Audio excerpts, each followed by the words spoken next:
Rejima İranê kasîbkerek xelkê bajarê Pîranşarê Kîr e armanc.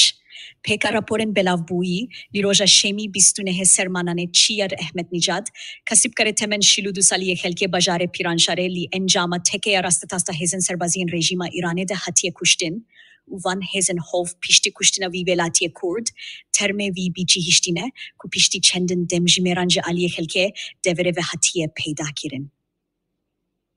Pekavan raporan, hêzên hovên rejîmê bi şîka hebûna tiştîn kaçak li peyvî kasîbkarî kevtîne û li nêzî gundê zêviyê de li mevdaya nêzik ve teke li navbirî kirîne û sê gulleyên şer bi vî kasîbkar kevtîn û hatiye kuştîn.